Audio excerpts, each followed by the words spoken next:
Tuesday. All right. Woohoo! It is Thursday, May 14th, 2020. Yeah, what day is it? What day, what year, what month? Oh, okay. What a life. All right. Welcome everybody. Let's start with a check-in. Let's do this first. First, we're going to do a 3-word, like, emotional check-in. That's what we're going to start with before we get to writing. So there you go. That's in the chat. 3-word emotional check-in in the chat.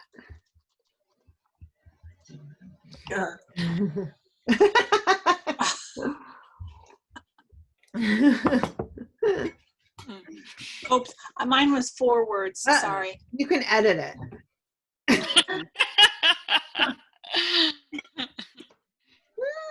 Debbie uses economy of language. That's compression, Debbie. I think that is the lesson of compression compressed. And she's a poet. Yeah. Compresses.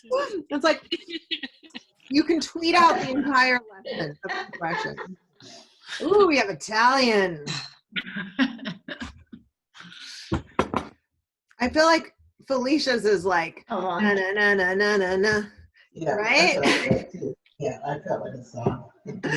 Oh. I feel good.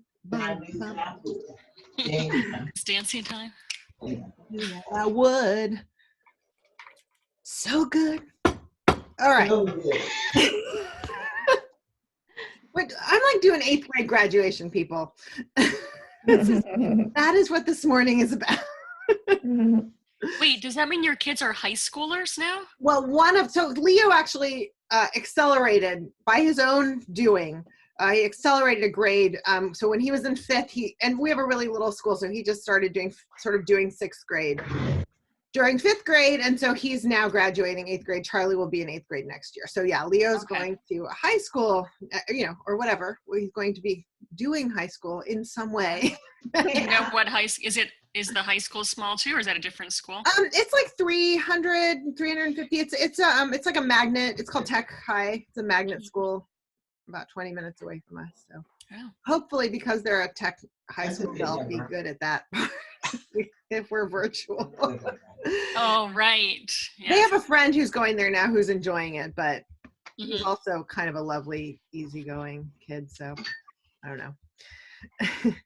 There's a story about a farmer sitting on his fence, and this person comes along, and they're moving from town A to town B, and they stop and they say, I'm moving from town A to town B. How am I going to like town B? And the farmer says, well, tell me about town A.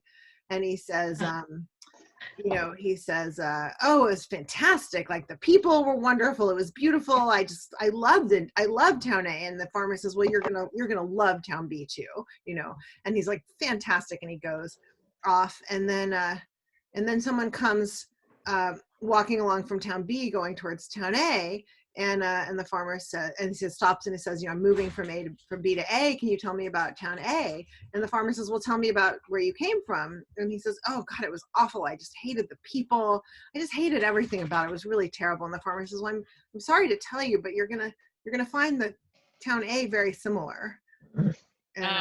Interesting. And he was right. Okay. That gave me chills. Storytelling. We believe in it. All right.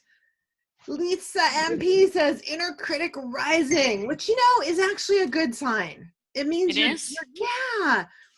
Okay, here's another story. Well, I didn't realize it until I tried to meditate again this week, and I'm like, oh, that's what's there. Right. Well, that's the great thing about meditation. So Pema Chodron has a story in one of her books about this, guru or whatever, this meditator guy, in his, cave or whatever he's in, and all these monsters come. These and they smell bad, and they're emitting smoke, and they're making horrible, terrifying noises, and he says, welcome.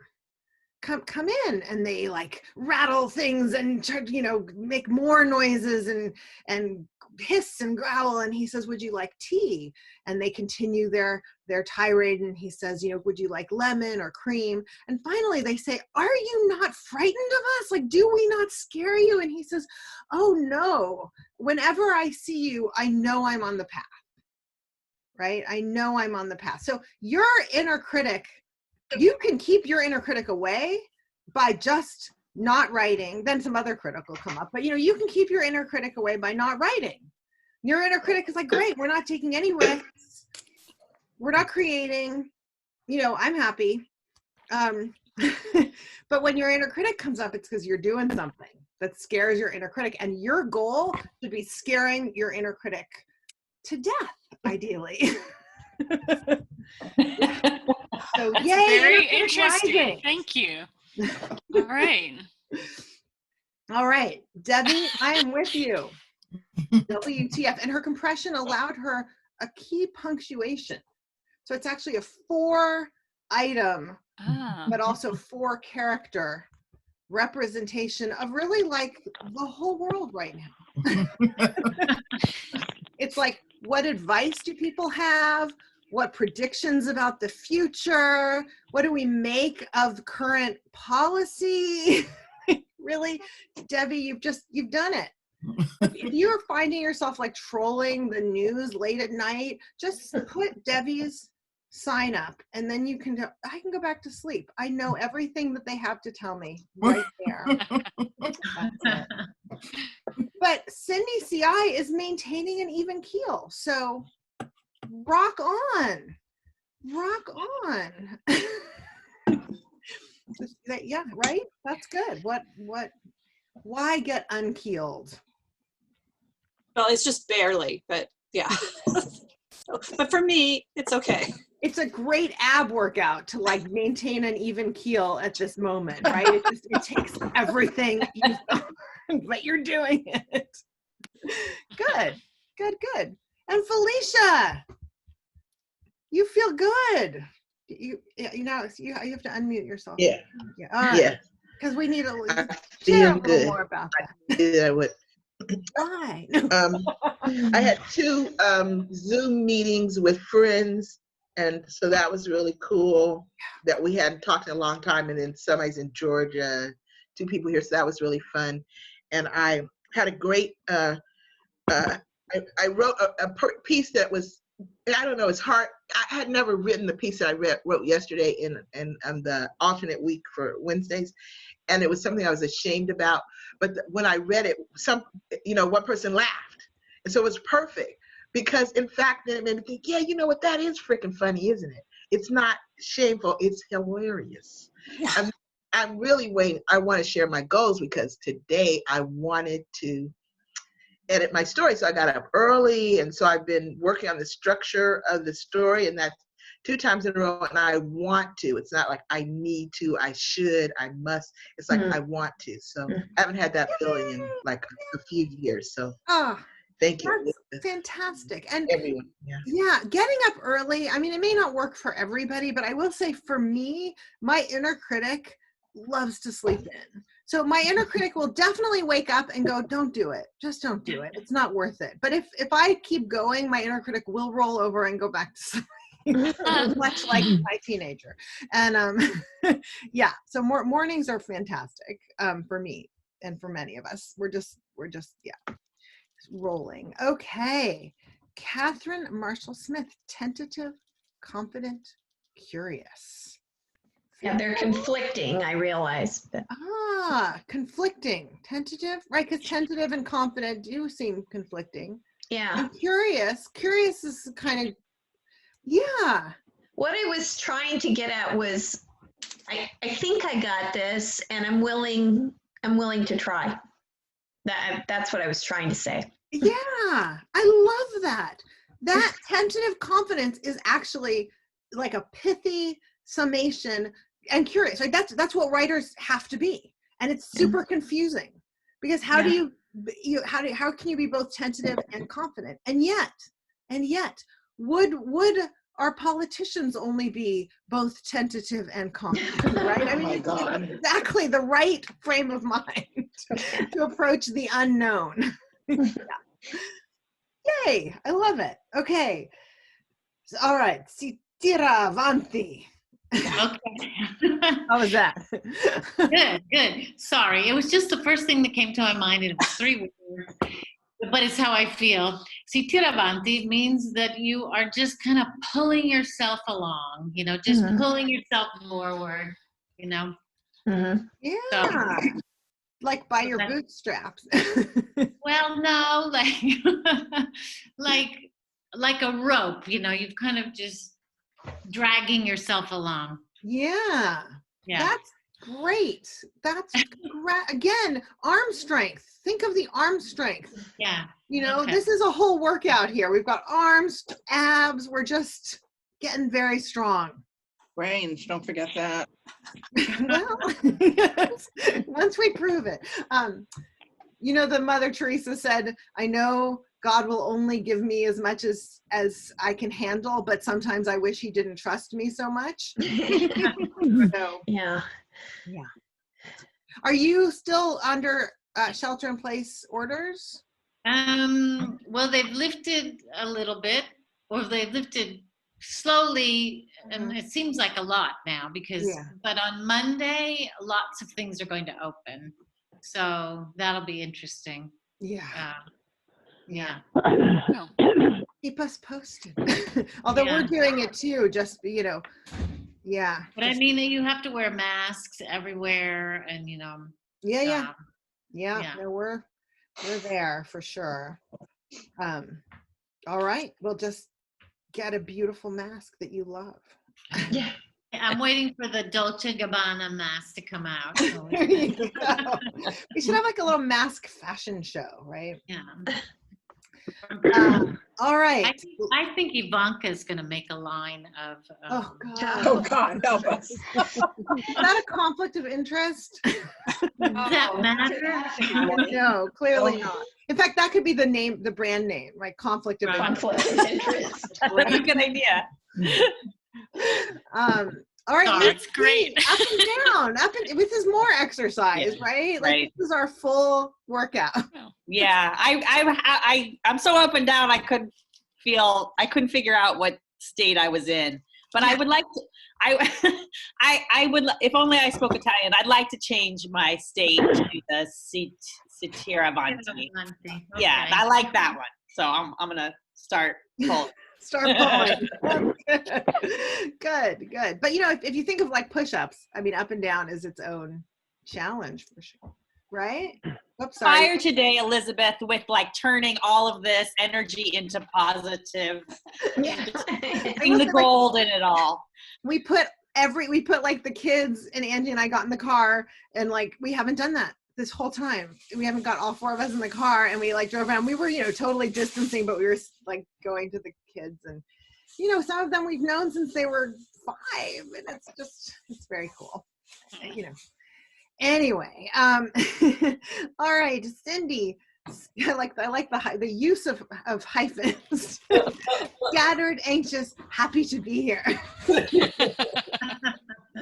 love it. Yes, and again, right? Like, I mean, one of the things I feel like we've sort of gotten at a little bit in different craft classes is the conflictingness of things, right? Yeah. And so is our our ability to contain multitudes. So yeah. I mean, I sat down to write this morning, and literally as my fingers were hovered over the keys, my son came in to tell me the cats had thrown up all over the rug downstairs.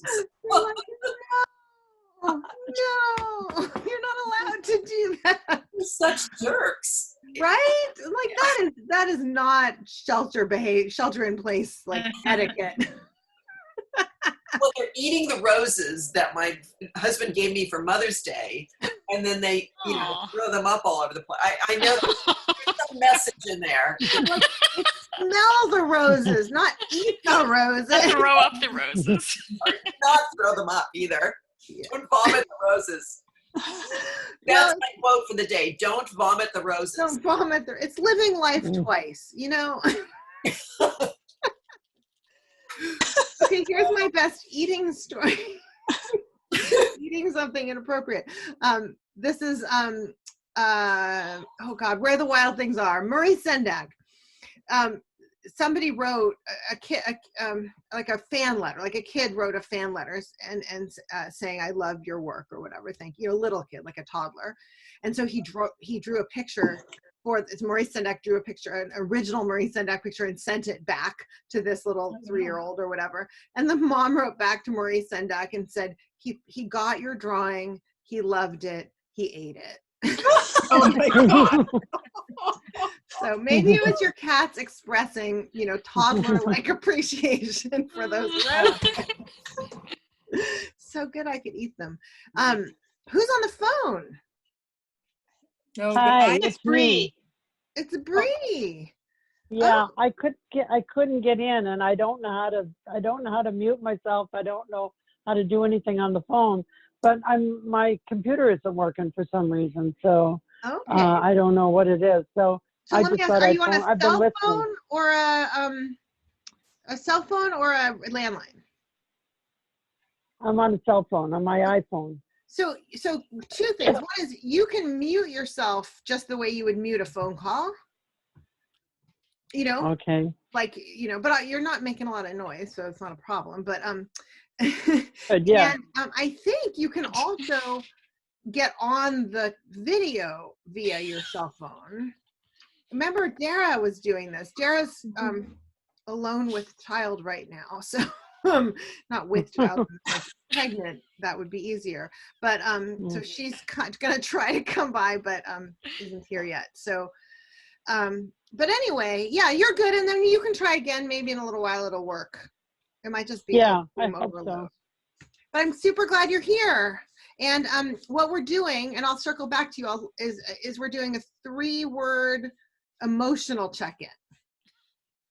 So do you want me to circle back to you at the end of the list? I think you successfully muted yourself. Oh, yes. Am I muted? No, now I'm you're not unmuted. muted. Now you're unmuted. Okay. Yes, come back to me. Come back. Okay. Will do. Thank you. All right. Felicia's post reminds me of a wonderful documentary about a choir of seniors called Young at Heart. Awesome. Shannon, need to write. This we can deliver right now. I love. Oh, thank you. A need that can be immediately fulfilled. Almost immediately. We have a little check-in. Yay! Yeah, and let's not forget that when people say they need to write, what they usually, people say, I remember when I was younger, people would say, I have to write every day. And I would think, really? Because it's so easy for me to skip a day. And, but then I realized, but I end up crazy and grumpy. Like, it's super easy to skip a day, but you just don't want to, be around me. Well, I decided to dedicate May to cleaning out all my closets while my book is in the hands of the editor. Beautiful. My enthusiasm for cleaning closets is somewhere well below 0 if there's a scale for closet cleaning. So okay, I have a recommendation. I just listened to the complete audiobook, which I got from my library, of Cleaning Sucks, which is from the hashtag, excuse my language, hashtag #UnfuckYourHabitat website. And it is so open-hearted. It's about like doing it 20 minutes at a time. It's very like not being perfect. I love it. I think even if you're not thinking about cleaning at all, and bless you if you're not thinking about cleaning at all, it's great for writing. It's just all the same principles. What's it called again? What's the book? I think it's called Cleaning Sucks. The whole thing is called Unfuck Your Habitat. There's a website with checklists, and it's very, very human, probably more human than any of the rest of you need, but I needed it. And let me just, also, I have it on audiobook, so I'll just take a quick gander at what it is actually called. The problem with like audiobooks and ebooks is like you never look at the cover. Yeah, this one's actually an odd thing just called Unfuck Your Habitat. So, and then the subtitle is You're Better Than Your Mess. So there you go. But at least it's if your mess is in the closet, I think you're just way ahead of the game. It's like, if only, if only. all right. Pat says, yes, writing, except life. I'm trying to edit you down to to the 3 words, right? Right. But the explanation is fabulous because beginning Sunday, my oldest daughter, who currently lives in Park City, Utah, the last year and a half, and is back here occasionally, called me and said she'd had a cold all week. And I called her the next morning, but she didn't have, she was breathing fine. Called her the next morning, and she said, not breathing so well right now. Oh. Not to scare anybody, she seems fine, but who knows what it was. If it was a 1-day COVID-19, she takes the world's record. Wow. Because by the day after, she was feeling better, and the day after that, she was feeling good. But she still should go to the doctor because of the she had gone and gotten a test which was negative, but there's 14% false negatives. Right. There's just all this stuff about oxygen levels and blah blah blah. So as long as but you really don't want to go to a hospital. Right. It's a whole catch-22. But yeah. Well, I'm glad things are. But that sort of absorbed the amount of energy that absorbed. I didn't feel like overtly panicked, but I could barely get anything done. So I know it was like. Yeah, that's the whole thing, right? Ever since she was born, you've probably been checking to make sure her chest was rising and falling, right? This is the whole thing. Yeah. Well, amazing that writing ever happens at all. But yeah. Glad things turned around quickly. I haven't written it yet, but I've gotten to the place with my writing for what this is worth, if anyone else feels the same, where if something that's kind of dramatically awful or dramatically wonderful happens, I feel a compulsion to write it up. Good. I like compulsions to write. You could add compulsion to the list. All right. Excellent. And Carolyn is excited, peaceful, and happy. Right on. Sweet. Yeah, sweet. We've had some of this. This is, this is what we learn, right? I mean, this is actually, right, they've done studies where people win the lottery or they become paraplegic or whatever, and they end up back at their kind of general level of happiness. So pandemic too, maybe. But it goes up and down, but today I'm up. Today you're up. Yay, up. Okay. All right. I love it. All right, opening up mask companies. Vacuuming as an alternative to writing. All right, is this cleaning sucks? So cleaning sucks is one, but I think there's maybe a different one. Yeah, I actually ordered the Cleaning Sucks journal, but there's also an audiobook called Unfuck Your Habitat. And I love it. Anyway. Okay, let's go to Bree for the 3-word emotional check-in. So we can't hear you. I have to unmute myself. Yes, I know. So I feel like this is a bit of a roller coaster ride. Some days it gets really slow, and then all of a sudden everything happens. So, I am writing and I'm doing my thing, but it's just up and down. So that's the word. That's where I am. I say that someday I say I'm just going to eat vegetables, and that lasts for about a half hour. And then I say I'm going to write on my book, and that lasts an hour. It's a roller coaster ride. Maybe stop making week-long goals and start making hour-long goals.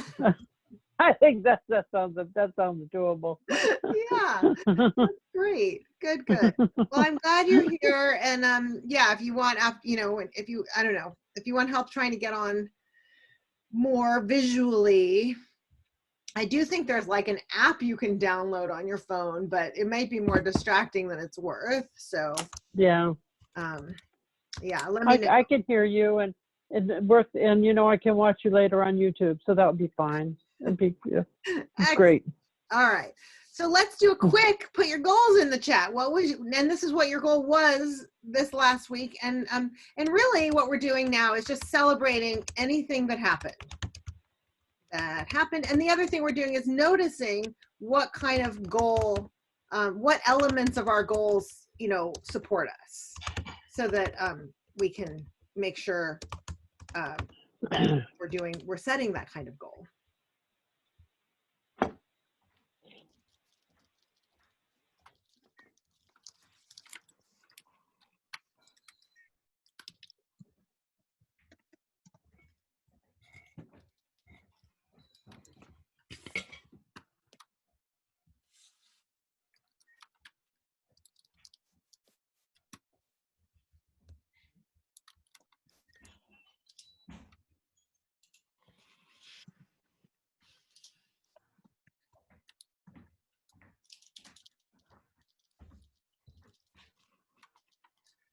All right, we're going to do this super fast, but we're going to celebrate as we go. Diana, wait, hold on, let me minimize that so I can see better. Okay, found the way into my final battle for book in a year, completely new scene. Yay, that is super exciting. Cindy, continue getting the World War I story in some order. Remember, this is the goal. Are you doing that? You probably are doing that. That's right, this last week. Continue getting the World War I story in order. Rewrite last page of short story. Yeah, I've been trying to work on it. Just baby steps. I can't lift my heavy research books with my arms, so it takes longer. Yeah, baby steps are excellent. Yeah, I'm all about them.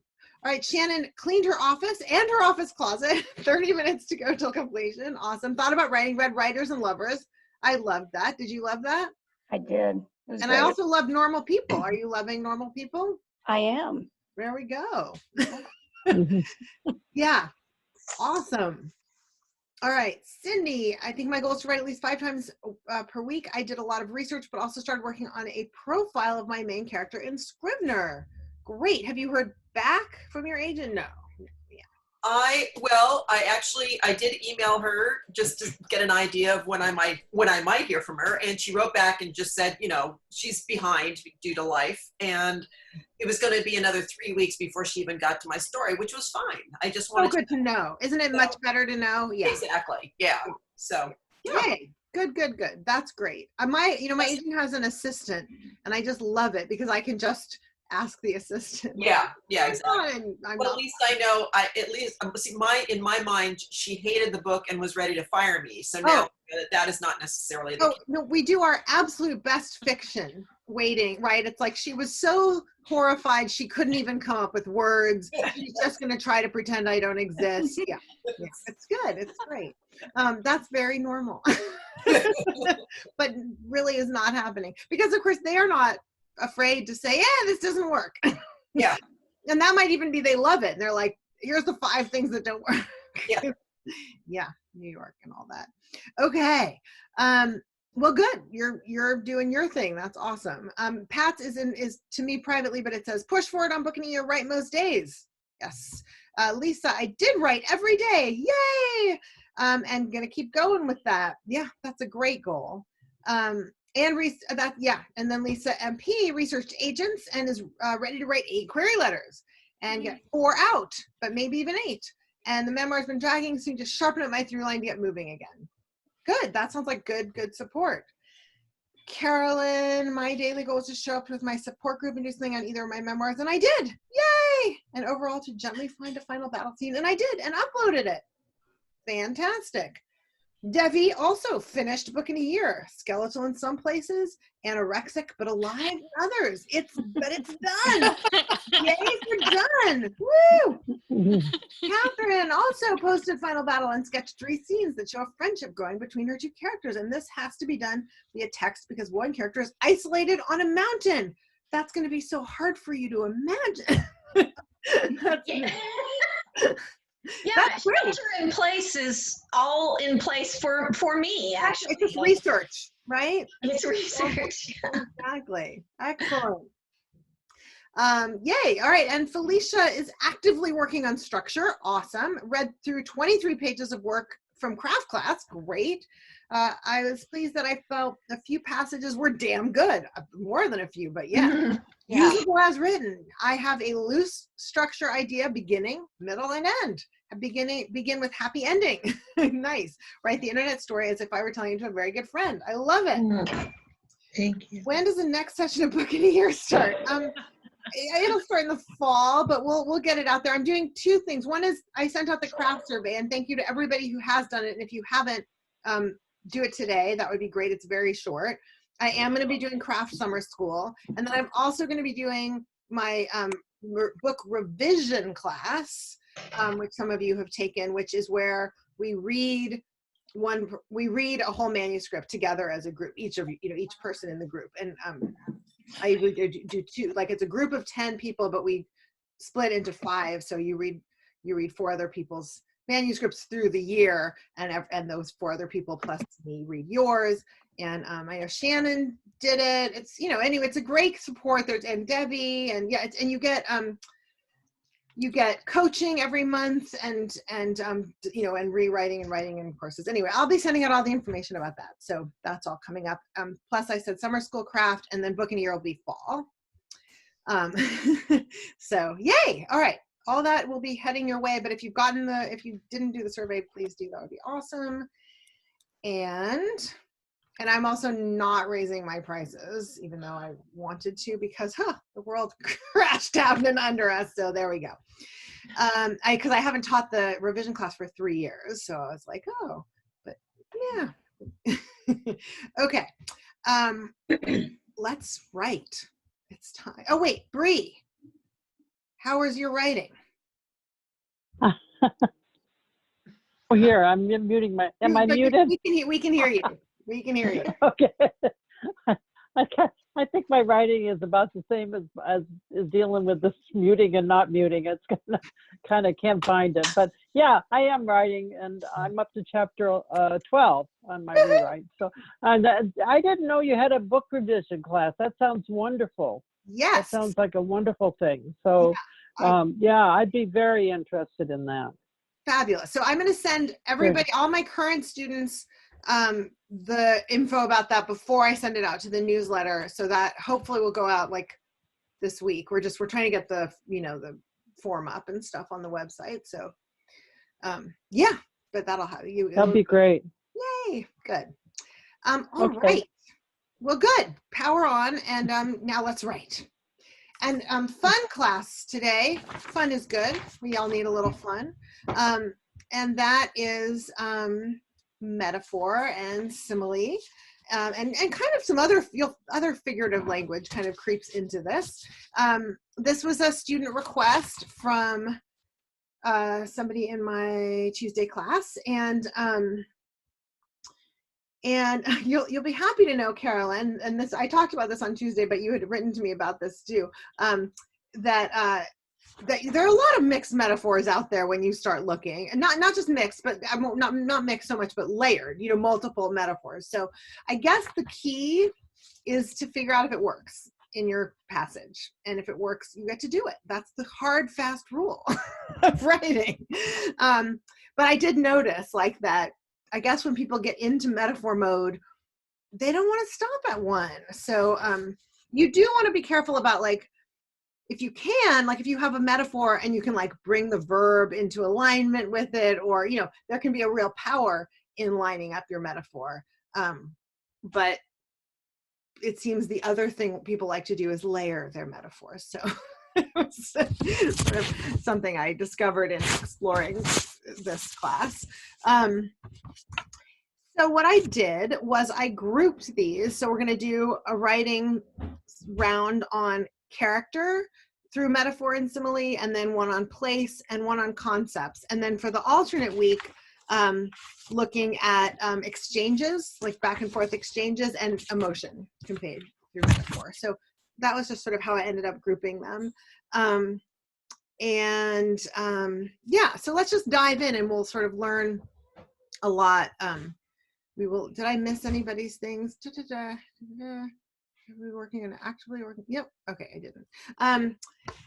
Yeah, so we'll learn a lot kind of as we go. Oh, well, let me ask you this, and this is like a real question, which is, and I'm going to try to unmute people, but sometimes it lets me, sometimes it doesn't. Why would we use metaphor? To help your readers see something in a fresh way. Okay, great. To help. Yes, I think that's a good reason. What else? It conveys emotion.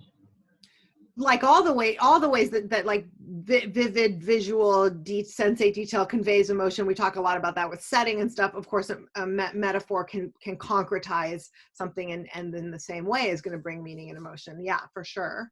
What else? It's something specific to the narrator who's telling the story, because someone else would probably not see that. Yeah, so or like see it as something different. All aspects of voice, it's going to really convey, you know, either the character or the narrator's kind of whole frame of reference, right? And things that might not themselves be in the context of the book, but are in the context of the narrator or voice or point of view. Absolutely, and we're going to see that a lot. Like that, what one character would use, another wouldn't, for sure. Yeah, good. Diana. I think that sometimes it creates an image that just you can't put. It just creates an image which creates emotion. I don't know, which creates something in the reader. Yeah. So rather than being, it could move us from abstract. If the thing we're comparing it to is more abstract, like with concepts, it'll pull out a specific image. Yeah. Yeah. Good. Karen. I think. Oh. Go ahead, Karen. Well, this is. It crystallizes something that might have to be said in a lot of words, and it can just crystallize a situation or a feeling or whatever. Yeah. And you know, crystallize is a beautiful metaphor for metaphor, right? Catherine. I think it sets the tone. Also a metaphor. Sort of, yeah. The mood for the piece, or how the character feels. So which goes back to emotion. Yeah. But what I'm saying is, the choice of imagery connects to the character that you're trying to develop or show. Right. So it's character, mood, emotion. What was the first thing? What did you say, Lisa, first? Create. What did I? To see your reader see something in a fresh way. Right. So, and I want to circle back to that. Thank you for my quarantine brain here. When we try to teach something, we often compare it. So we might compare something unfamiliar to something familiar. Now with metaphor and with readers, we may not always know which thing is more familiar and which thing is less, but it opens up a whole relationship between the two things being compared, right? And so it not only, so any element of setting, you know, any element of description is I think going to carry emotion, tone, mood. It's going to give us character. But when you're bringing in a whole other, like a different image with a whole different set of, you know, signifiers and whatever, you know, in to compare it, you know, it opens up more opportunities to do that. And it kind of, there's this like teaching learning thing that happens too, like, oh, this, and kind of opening up like what's possible, you know, how we understand something, shifting the frame of reference, right? Which I think is really important. And I think story in general does that. And in a way, story in general operates metaphorically, in the sense that there's both the literal story that we're seeing and experiencing. We see these characters go through this thing and we have that adventure and we enjoy it on that level, but it also kind of has an additional meaning. It teaches us something about life, right? It says this little specific story is a metaphor for how we should live and how things are. So how we understand the world and how we should live and what our values should be and all those things. So story's already kind of doing that in order to make things fresh, open things up, clarify, bring emotion, right? Do all these things on a large level. That's what story is. And then it's happening in a small level on the page with metaphor. Yeah, Pat. I just realized something. One of the other aspects of metaphor or simile is that when you use it, you may suddenly see your character a little differently. Yes. And the world, your character is going to see the world differently. And really thinking about what metaphors is your character going to draw on, as Lisa MP was pointing out, right? Like that's going to really give us the character, because your character is not going to draw on the same metaphors as you. That's also true with language, dialogue, I mean, all those things. But metaphor is certainly one where you can see very vividly, you know, one person's going to bring in horses and someone else is going to bring in, you know, basketball, right? Like, so, okay, let's look at here. I have two from Kevin Wilson and one from Shirley Hazard here. And the Shirley Hazard, the first one, is in third person. So this is like more of a narrator. I think I haven't read this for a while, but I think it's I think it's, I don't know that it's close third or just a more generalized narrator. But okay.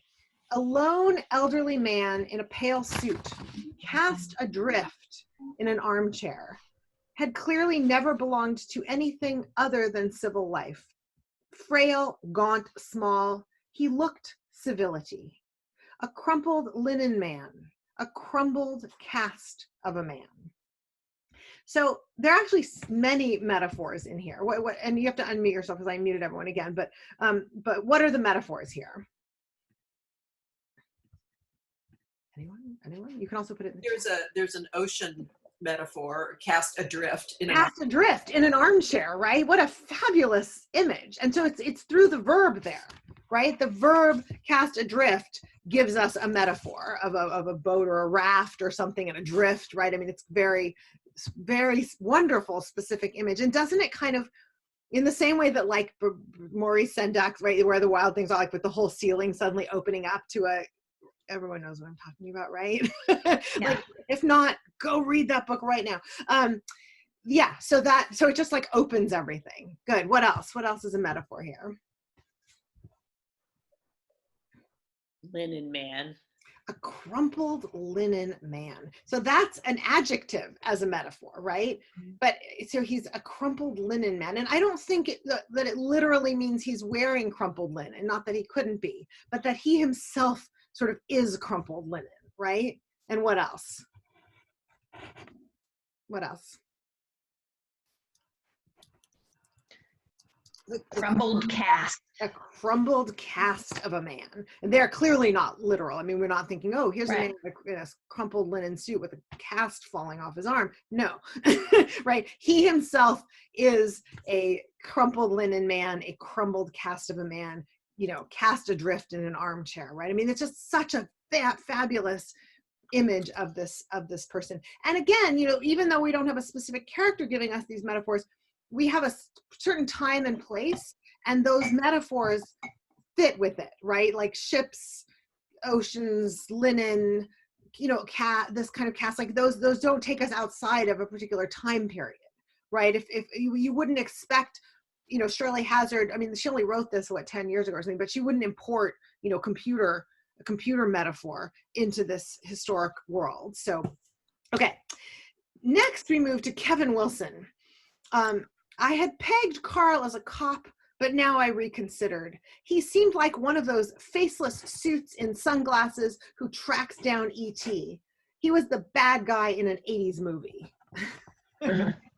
So first of all, to say he was a faceless suit is actually another kind of, what is it called? Figurative language, which is synecdoche, right? So the part is standing for the whole, or the whole is standing for the part in synecdoche. So to say he's a faceless suit doesn't mean he is literally a suit without a face, but they're having that idea stand in for this whole sort of type of person, right?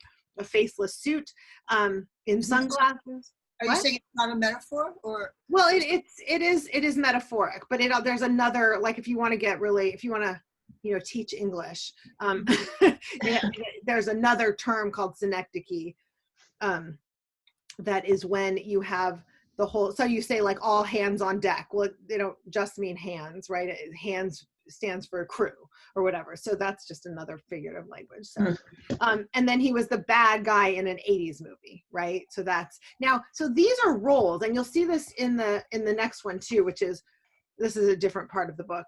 Roland looked like an intern at a bank, but Bessie looked like a girl at her mom's third wedding. All right, what is a girl so this is not just a girl at a wedding. It's not just a girl at her mom's wedding, right? It's a girl at her mom's third wedding. What does a girl at her mom's third wedding look like?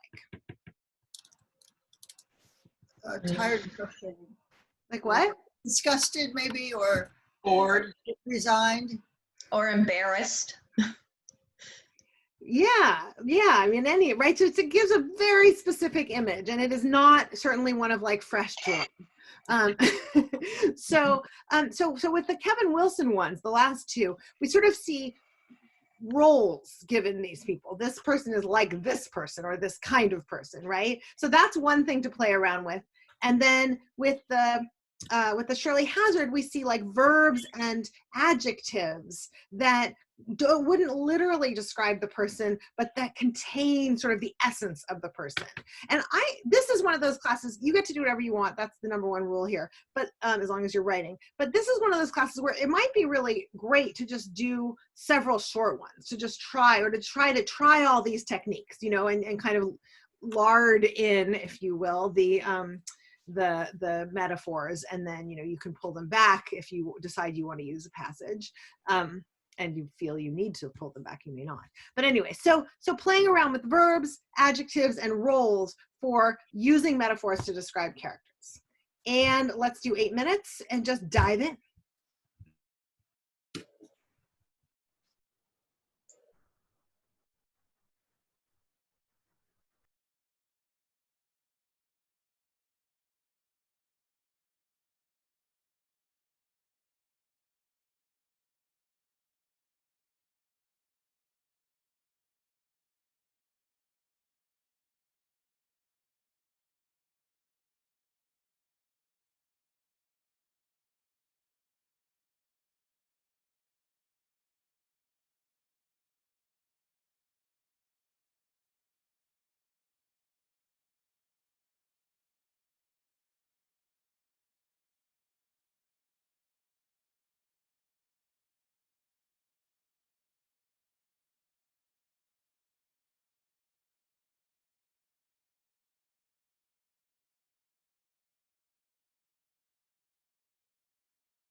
Couple more minutes.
Okay. Where I put you into mostly pairs, one trio. So we're going to do this kind of tight. We're going to do like an 8-minute turnaround. So that's 4 minutes each. The trio, you guys are going to just do like 2.5 to 3 minutes each, and you're going to rock it. Have fun.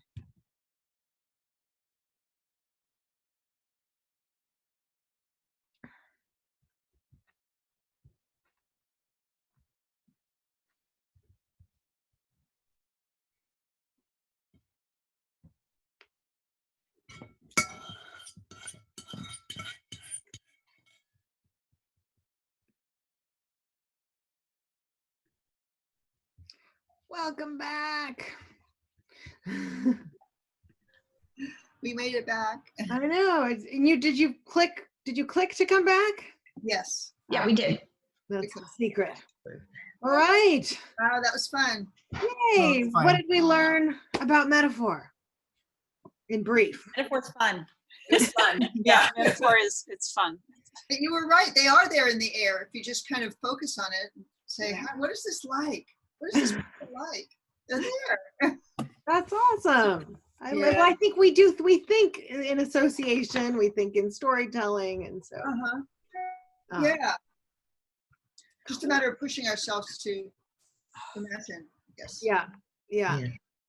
What does that remind me of?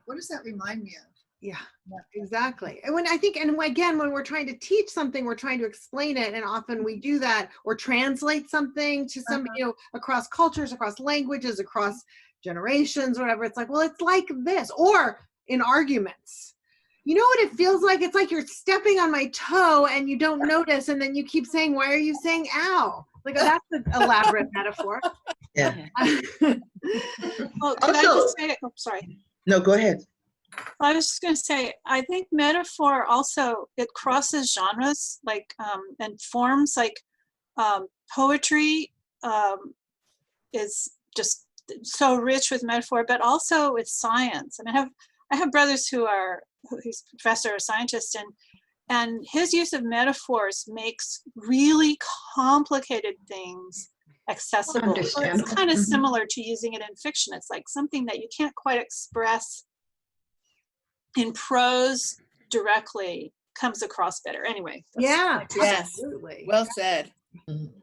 Felicia, and then we'll go along. I'm an associative thinker that thinks in digression, so I often think in metaphor, but I always wanted to say that everyday people speak in metaphor, and then I'm going to remind you of Dr. Phil and that dog can't hunt and that bump, and that this, that. So it got associated with people who are of the land or who are connected to the physical, and then it gets removed in academia, right? You don't use metaphors, you don't show earthly things and interesting. and so but metaphor, if you listen to the people that you listen to in the world that you like to talk to, they're always using metaphor. The other thing that's interesting are dead metaphors, which are metaphors that we no longer even think are metaphors anymore, right? Even like tone, like like when Catherine was talking about tone, you know what I mean? It's like we use that word a lot without necessarily thinking of like music. And Angie and I looked one up. We did a podcast about this a few weeks ago, and it talked about running out of time is actually from an hourglass. It was like, that makes sense. We don't picture an hourglass when we say I'm running out of time or we're running out of time, but it's so that they are really deep in our language. Last thing, Pat, because we gotta keep writing. Oh, I'll make this very fast. I was so delighted when you were first presenting this to come up with a metaphor for my unpredictable mother. She was as tricky as one of those birthday candles that relight after being blown out. That's great. Oh, that's good. Yeah, what a wonderful, and what like you're all of a sudden that character comes to life. Lights up. Yeah. Lights up is right. Okay. All right, so now we're going to move from character to place and describing place through metaphor. And Kevin Wilson starts with a mashup, which is the whole place felt like Sesame Street mixed with a mental health facility. And what's wonderful about that, you have those Hollywood, like it's a cross between this movie and that movie, right? Like the sort of mashup thing. But what works is when it's two things that you don't think of together, right? So it kind of busts open your framework. He goes on to elaborate and kind of gives us another metaphor, the scientific experiment, but also kind of opens these up. So the whole place felt like Sesame Street mixed with a mental health facility. It wasn't bad. It was clean, like someone had designed a scientific experiment, but inviting enough that I could live in it. And so I think those are illuminating the metaphors, right? So clean is sort of in line with the mental health facility, although it gets illuminated more with the simile of like someone had designed a scientific experiment, but then inviting enough. So that's kind of going back to Sesame Street, right? So why these two things? Well, clean but inviting, right? So kind of scientifically clean but inviting. So it elaborates on that. But trying the mashup, I think, is really fun. And like, try several, you know what I mean? Like it was a cross between this and this. It was a mix, mix this and this mixed with that. And then this is from House of Broken Angels by Luis Alberto Urrea. Lots of description, and then the metaphor drops at the end. He drove south again and blissed out on the glittering blue of the sea on one side, the epic sweep of the Coronado Bridge ahead, the dry hills across the freeway with huge jets dropping like some invasion of gargantuan moths. And so, we have this guy, he's coming home, right, for this funeral and a birthday party weekend. And, so we see him driving and he's returning, to a place he's grown up, or maybe he didn't grow up there, but he's got family there anyway. He's been there before. And the glittering blue of the sea on one side and the epic sweep. And you can see little hints of like metaphoric language, like glitter and then epic, right? The epic sweep of Coronado Bridge had the dry hills across the freeway. And then these huge jets dropping like some invasion of gargantuan moths pulls us out of kind of realistic world, right? But it doesn't actually pull us out of realism because it's just a metaphor, or a simile here, but which is the like or as, right? The simile. But it changes things. Again, it kind of gives us something of this character's mindset of being pulled out of just the sort of norms of a place, of a moment, and seeing things a little bit differently. And it definitely gives us character, right? How a character is seeing the world in a particular moment. It gives us the emotion of the character, the mood. you know, and just that one little thing just twists it. So, so the couple of different examples of using metaphor to describe place. So why don't you give it a try? And we'll do another 8 minutes.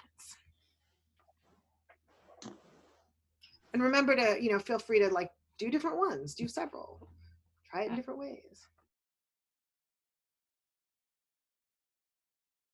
I think it's Los Angeles, the urea.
Couple more minutes.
Okay, let's hear some of these. By the way, I put some more dead metaphor examples into the chat.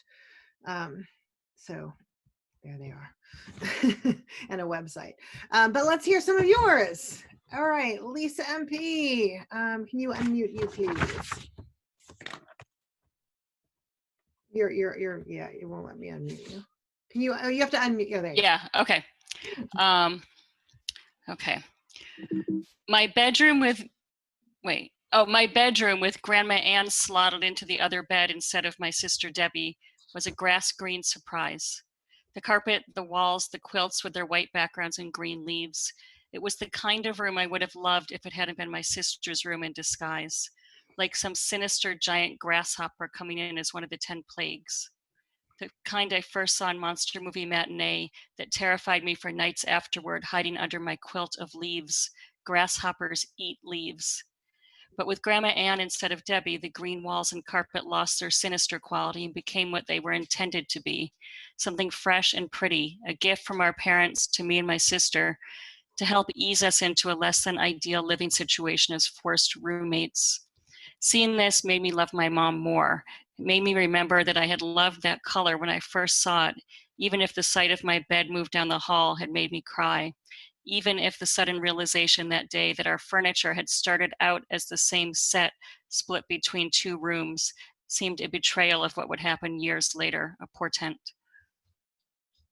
Ooh, wow. Beautiful. So lots of metaphor, right? Like slotted in, the green grass surprise, the sister's room, even in disguise, right? Like is a metaphor. Grasshopper, one of the 10 plagues, Monster Movie Matinee. So all of these, which are very much, in the imagination of, not only the character, sort of the character in the memoir, but the specific character in that time, you know what I mean? It illuminates her references and her state of mind. And the one thought I had was, there's this wonderful thing where, it was the kind of room I would have loved if it hadn't been my sister's room in disguise, right?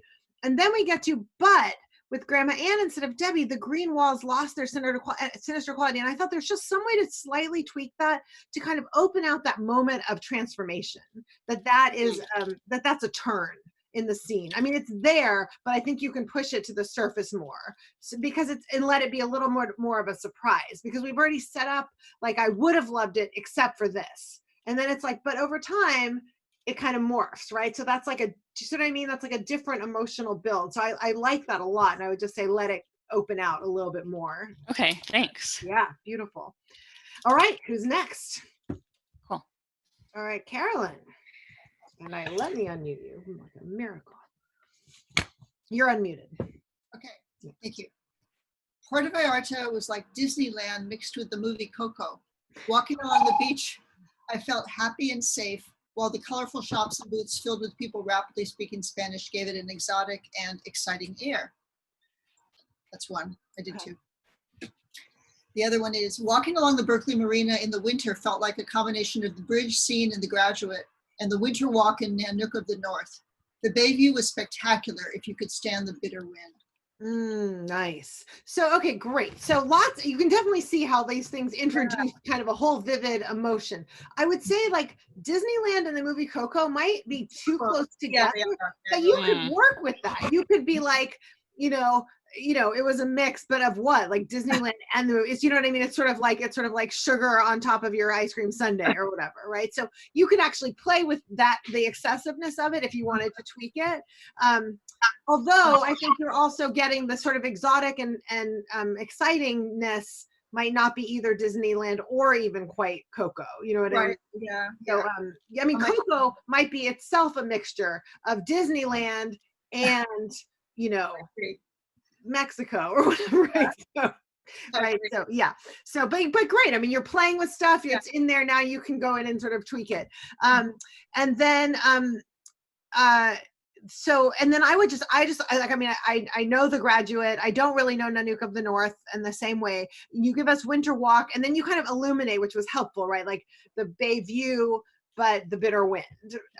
And I needed that. Like you could even go a little bit further just in case the references, people don't know the references. They're still kind of vivid, right? In the way that any detail is engaging to us. Some of them we know intimately and some of them we don't, but they give us character. They kind of, so I would say just even that you can go a little further in giving us what each one offers. Yeah. You could even, I don't know if you we're picturing, like The Graduate has that famous like bridge scene, right? So you can just pull that out and say, like Dustin Hoffman's little red car, like opening out into the, play with it. But yeah, really fun. Great. All right. Who's next? Metaphors.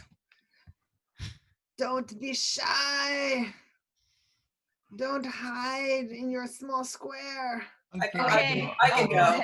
All right, we've got Cindy, and then who else? And then Catherine, and then Debbie. I think Debbie. Oh, okay, Cindy and then Debbie, and then maybe one more person. Okay, Cindy.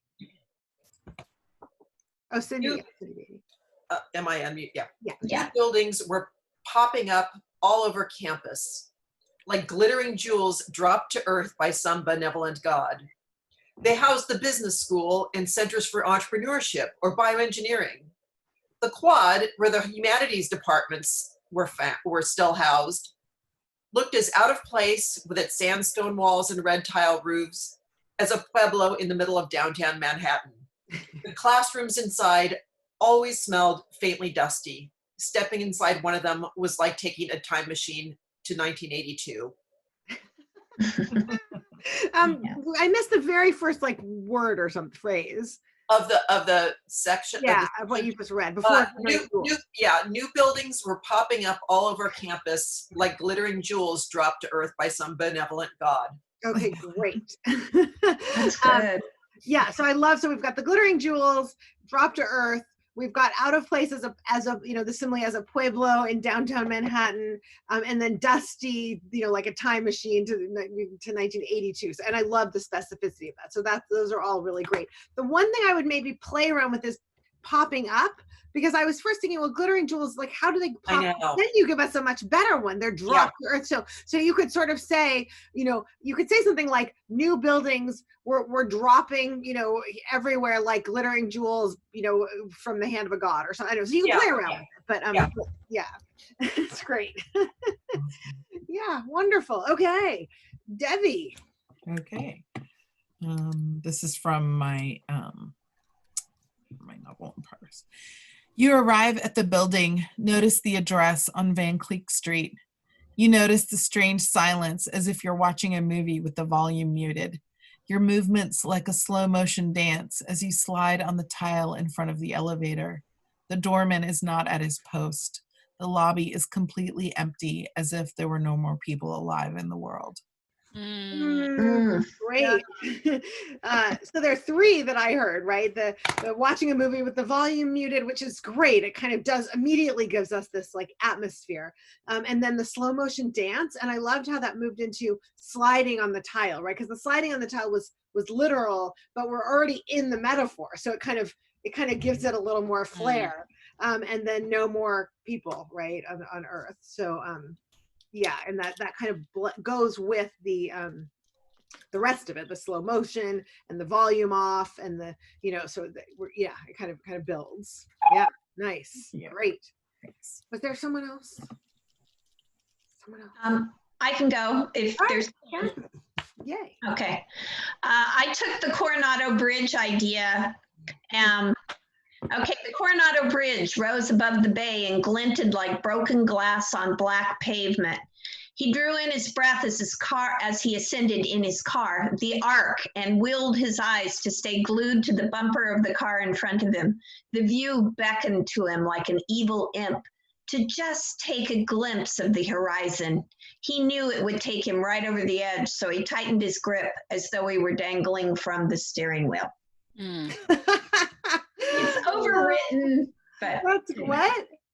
I think it's overwritten, and which I think I want to address that. It's easy to abuse figurative language.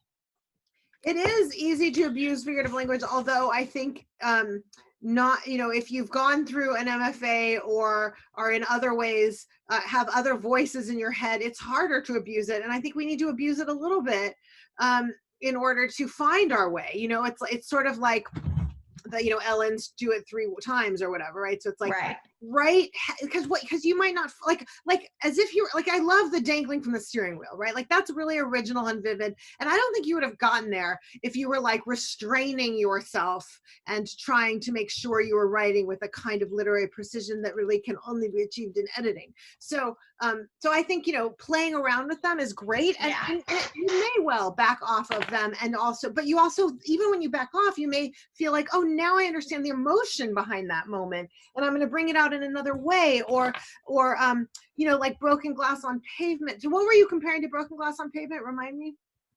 The sparkly, remember he talked about the sparkly water. He's blissed out by the sparkling water. Right. So you might, for example, submerge, if you will, the literal broken glass image, but you could bring it in, you know what I mean? Like, or you could sort of bring it in more closely to the description, or like, anyway, so I, or you could just, like, so in terms of the broken glass image is sort of great, right? Like, and you could make it more, rather than a simile, and taking it to pavement, you could bring it in more metaphorically in a verb or an adjective, the broken glass ocean nearly blinded him, blah, blah, blah, you know what I mean? Or whatever. And then that's sort of, that's like Shirley Hazard, right? Like a crumpled linen man. She didn't say he was like a man made of linen, but crumpled and left on the floor under a table after a banquet at a wedding. But what a great thing. So if you hadn't written that, though, if you hadn't described it as like broken glass on pavement, then you might not have been able to find, oh, that could be an adjective. So that's how you work with it, I think. Yeah, great. Thank you. Thank you. Good question. It was almost bordered on apology, but and I just want you to notice that despite and because of having played with lots and lots of different metaphors there, it was very lively. It did have a lot of character. It felt, you could feel the way the world was interacting with him and he with the world, and it mattered. And I think that we want all the time. We want the sense of anything that the character's noticing, they're noticing because it matters, because it's alive to them, because it's impacting them, because they're responding to it. And so that came out with that. And I would want that energy to stay, even if you back off the metaphors, right? Because if I describe something, it's not just so we can see it, it's because we're having to navigate the emotions of it. Well, and he's afraid of it. I mean, he's afraid. Which is good, which is great, right? Because otherwise it is just like, you could just be like, go watch The Graduate right now. Just watch that clip. So yeah, so that's all good. That's all good stuff to come out. Okay. So our last one for today is concepts, and illuminated through metaphor. And we'll see here that some of the kind of abstraction that might come from concepts can be concretized in metaphor, or even personified or anthropomorphized. So so the first one is not that. The first one is from Colson Whitehead. Truth was a changing display in a shop window, manipulated by hands when you weren't looking, alluring and ever out of reach. And that's one extended metaphor, right? So he's not layering, like, so Shirley Hazard did crumpled linen man, crumbled cast of a man, which was alliterative, but those didn't actually I mean, they echoed each other visually, right? Like a poem, but they weren't part of the same image.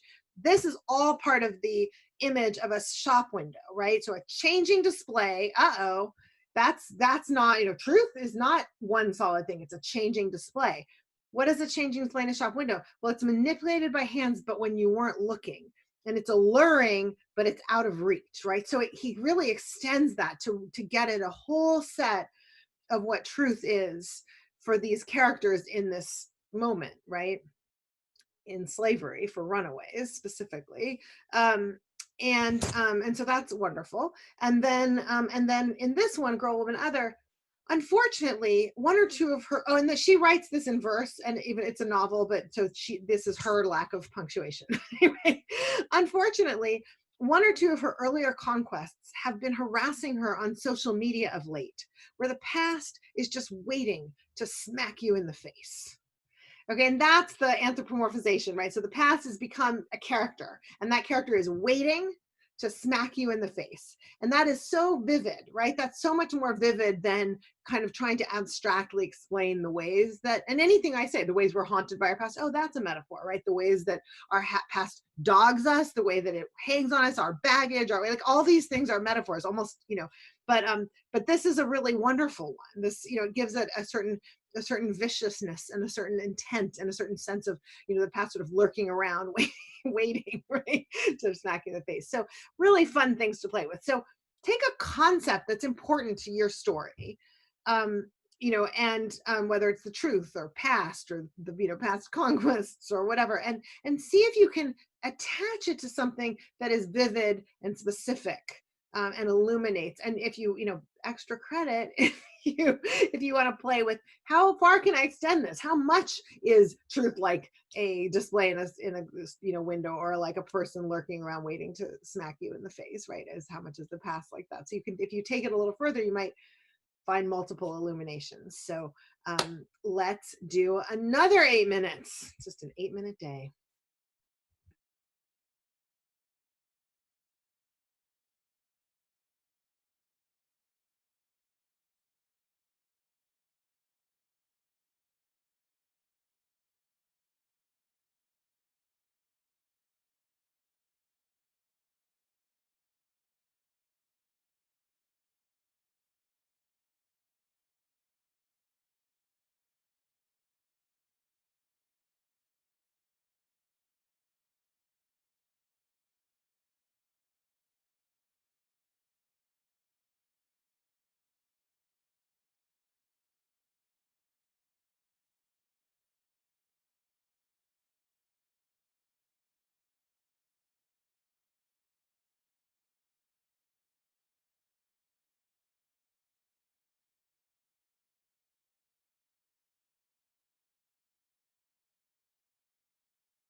Couple more minutes.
Okay.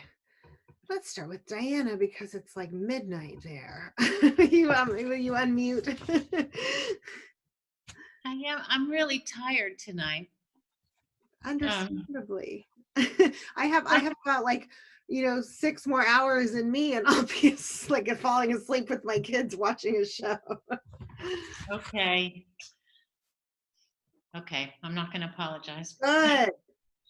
The loneliness he carried never left him.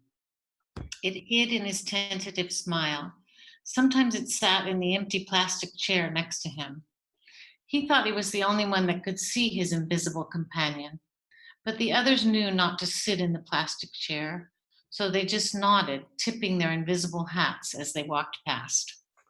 Oh, gorgeous. That's amazing. I mean, first, you start with like carried the loneliness, right? So, and then that's almost like it's not quite a dead metaphor, but we hear it without like going to a giant image, but then you pull that image out and then he sets it beside him on the empty chair and he thinks only he can see it. And in fact, but nobody sits there, right? I mean, that's just so beautiful.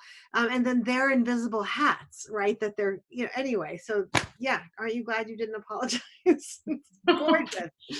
Beautiful. And so full of emotion, and it says something very deep that I think, we couldn't say a different way, but it's very human and resonant. Yeah.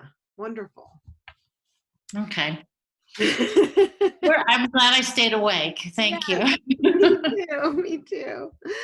All right, Pat. Okay, let's see. When Dr. Kaplan, this is a little piece of my memoir. When Dr. Kaplan greeted me at his door, he looked exactly like Freud, short, gray goatee and all. I breathed a sigh of relief. It was late in our session that his face came into focus, clean shaven with a small black mustache. goodness. Okay. So first of all, look like Freud is great, right? That's our like sort of our simile, or I don't know if it literally is because it's you're comparing it to a person, which we do all the time. So is that a simile? I don't know. But we it certainly does all that work, right? It pulls up this specific image of Freud. And then I love that it's her reaction that makes her sigh with relief, gives us so much about this character, right? So not everybody confronting Freud as their future psychoanalyst would sigh with relief, right? That's definitely a specific character. And then I love that face came into focus, which is also a metaphor, right? It came into focus. It's, again, it's one camera, right? But right, it's a camera or a lens or a telescope. And then I love that you don't go metaphorical with the mustache. But because we have Freud floating around, I think a small black mustache certainly conjures up almost like a synecdoche, a particular historic figure. Like, oh no, Freud has, anyway, so it's great. It's a great little piece there. Wonderful. Piece of the memoir. Glad you liked it. Perfect. Okay, let's go to Shannon. Where are you? Is she gone? There you are. Oh my God, I'm like, where are you? All right, will you unmute you, please? Sometimes you're usually up more. Now you're like, right now you're at the bottom of my screen. Oh, well, I don't have any control over that. No, you don't. It's much like life, right?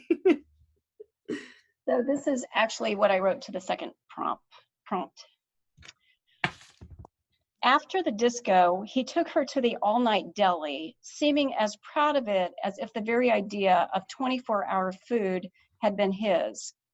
There were rows of pre-made sandwiches in glittery plastic wrap, vats of hard-boiled eggs, cinnamon rolls flattened and then fried into frisbee-like discs, donuts, cream-filled, chocolate-filled, jelly-filled, frosted, glazed. It was the Neiman Marcus of pastries. She'd grown up hungry and wore home-sewed dresses.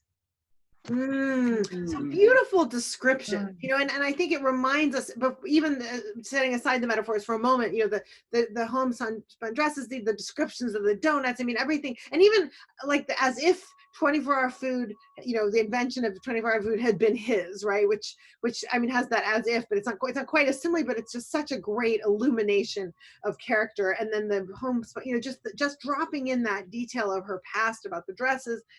It just gives us so much. And then, the Frisbee-like discs metaphor and or simile, and the Neiman Marcus of pastries are just, they are really wonderful. They're humorous, and they also kind of raise the size of what's happening. In that sense, they raise the stakes, right? Again, I think in the same way that we saw Catherine's character sort of battling with the setting, like here we see the impact on the character more vividly, I think, through the descriptions, the metaphoric descriptions, and so it makes it more significant. And I think it has to be in story. That's why we're experiencing the scene, is because it matters. So I like how it brings that out. Yeah, great. Great, thank you. All right, Lisa T. Okay. All right. The house crumbled and sagged by the creek as over the years, all its neighbors were added to, improved, floors added to on top, basements dug out from below, or the bungalows were smacked down, pieced up, carted away, and replaced by much larger structures. But Talia's old building endured. Its once cheery yellow paint had faded and blistered and flaked off in chunks, dropping around the foundation like an old sunburn. And Talia knew these pieces, those old shards of someone's long ago sunny hope, just like all the other crumbling, moldering, mildewing bits of this old place, would drop and be absorbed into the soil of the canyon and flavor her neighbor's future. Beautiful. Oh, interesting. That's great. So yeah, so we sort of, and it's interesting to see, like I'm starting, as you described, crumbled and sagged and faded and blistered, and I'm thinking like, these are such vivid words, but but paint sort of does blister, but is it a metaphor? Is it, but then you just play with it so beautifully by saying like an old sunburn, and then all of a sudden the literal sort of personification of those words that themselves can work literally, but they now become personified, and I love that, and then the kind of, because they're more than sort of more painful in that way. And then I love too where you say, we've got the sort of actual shards of paint, but then they become shards of long ago sunny hope, but dropping. So again, we kind of have the literal, hand in hand with the emotional kind of thematic, abstract, whatever, and it becomes very vivid. And I love also flavor, which is also metaphoric, right? Flavor of the ground. So yeah, beautiful. I love all of that figurative language. Good. All right, and we have Felicia. Oh, if you will unmute you, it decided not to let me. We have Felicia and Cindy to go. This is from the first exercise. Okay. And I bring it up and made it. I'm old enough to be Jonah's mother. The vision I have of us is not flattering to me. If we'd been characters in an 18th century novel, I'd make Jonah a sailor who'd been at sea his entire life, a sailor who left home at 13 and returned to find his mother a young woman who set sail as a galley boy at 16, 21 years ago, now aged beyond recognition. In the scenario, I imagine I'm the mother he'd last seen suckling his youngest brother, now with heavy breast, unable to stand erect, a mother who's now smiled with broken teeth, beckoning him into her arms, the man who'd done that kind of damage to my loving smile, his father, long gone. He'd abandoned me as had my son, Jonah, lured by the sea. The two of us reunited now on the internet. That's how we both said our love felt, like a reunion. My Jonah, a young man of 47, me, an old woman of 67. Of love like ours could only be called real on the internet. For some reason, I made it safe for him to come ashore and love again. He made it safe for me to imagine him as a young lover returned to claim me.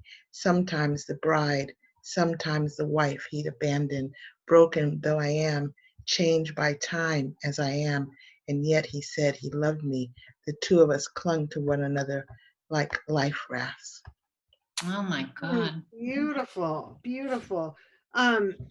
So I love actually just going to, like, in the vision, well, first of all, in the vision I have of me, is not flattering to me, right? It's just, but then to open it up, if we were characters in an 18th century novel, right? And it allows this whole landscape, and I think it also makes sense in the context of this story about this sort of the internet relationship and what part is imagined and what part, and kind of building it all through metaphor in this way, right? So I love opening up that whole thing, and the sailor and the mother. I mean, it just becomes its own story. The smile, the damage done by the father to the smile, and then when we come back to on the internet, right? Like it's such a surprise it's a kind of such a great mashup moment. And then, it could only be real on the internet. So it's just, just playing with these things so just becomes so rich and fascinating. And, come ashore, returned to claim, and then changed by time, which is also kind of, it's literal, but it also gives time this sort of personification too, in a way. And then the life rafts, which brings us back to the sailor, but with all the emotion of life rafts mean. So yeah, gorgeous. Beautiful. All right, Thank you. Cindy. Oh, okay. Oh, sorry, I have trouble using my mouse with my right hand. Okay.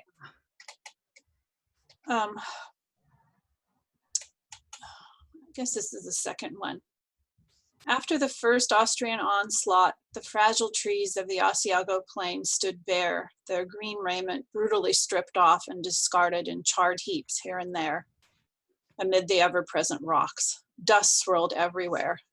Across this dubious panorama, in the lull before the next battle, stretcher bearers had moved in to retrieve the wounded. There were so many that they had actually run out of stretchers. In the vague distance, a practiced eye could see them returning to the line like so many hunchbacks with men draped over a shoulder, or porting a fallen soldier between two of them like a misshapen sack of flour. I could go on, but that's enough. Too serious for today. No, it's great. I mean, it's, first of all, you paint this gorgeous, devastating but gorgeous landscape. The run out of stretchers, I mean, that's the kind of detail that, before this historical moment that we're in, I wouldn't have kind of understood in the same way, right? Like, it's just such a vivid detail. And then the hunchbacks, misshapen sacks of flour. And I think one of the things about, these different metaphors that feels really right to me in this scene is that it's so unimaginable. It's like, how do you describe it, right? And bringing in these kind of other things, both, the sort of the more like kind of literary, imaginative, maybe more literal at the time, but like sort of hunchbacks, and then the very ordinary misshapen sacks of flour, right? And just using them to try to like understand this scene of complete devastation, and kind of like none of them is going to work exactly, because how do you grok it, kind of? And I think it works really beautifully, really beautiful. Yeah, powerful. Great work, everybody. I want to ask you to remember back to what happened with your goal this last week, and really use that to set a goal that matches you, that it just feels like it's going to take you by the hand and kind of walk you through this week and be what you need, not what you should do, not what you could do if you were somebody else in a different moment in time. If you were just the you of social media, Lord knows what you could do. But in fact, there's the rest of life that is outside the frame. Or sneaking in to the frame. So what is realistic? All right, Debbie, get ready for book in a year. Yes, write a bit about the next project. Beautiful. It's like those little things that just keep you connected. Lisa, I feel like I regained some of the fun today in craft class. I think craft class has been so fun. I'm like, I know everyone's sick of Zoom, but where we each go with each person's words is so magical and so various that it just feels very nurturing to me too. And what happened here? Yes, fun. And my memoir was just feeling weighty, so go bring this to the rest of the memoir writing, along with sending out query letters for my novel. Yeah, I mean, as with, what the laborious process of one person dying, and in a pandemic, like, we have to have a sense of humor, right? I mean, I think when we imagine it, when we encounter somebody else going through it, especially before we think it's going to be all serious and that it's almost disrespectful to laugh or to tell jokes, but in fact, it's absolutely the only way we survive, right? So I think that's a good point. Thank you. So likewise the memoir, right? It's going to have like moments of just bizarro hilarity, because that's how we get through these things. Yeah. Good. Wonderful. Okay, good. Okay, Diana, finish the final battle for book in a year. And she went, oh, she didn't go. Good night, buona noche. Good night, sleep well, sweet dreams. It's not bad to just go right from craft class to dreaming. Right? Okay, Cindy may try some short bursts of writing instead of tackling one of the big projects. Yeah, but would like to rewrite the last page of the post-Pearl Harbor story. I love that as a goal. And if you feel really stuck about it, write 3 last pages, or 3 last paragraphs, and then, go from there. Like, loosen it up. It's much harder sometimes to do the last page than to do one wildly, one effort, and then a completely different one. Remember, Great Expectations had 2 different endings. The author's ending and the popular ending. Lisa, simple goal to write a bit every day. Yes, lovely. And Catherine, write the 3 scenes describing friendship growing via text. Yes, very good, very of the moment. Shannon, work on something new, maybe character sketches for my next novel or short story. Yes, yay to something new. And finish cleaning my office. Yay to finish cleaning my office. Like, come, help me clean my office. Cindy, start with writing 15 minutes per day at least, working on fleshing out my characters. Beautiful goal, and you can just clock it off and feel triumphant. So good. My gentle goal, says Carolyn, to give myself a big sense of relief in what I do for both my dating memoir and my lesbian memoir. Good. Relief sounds excellent.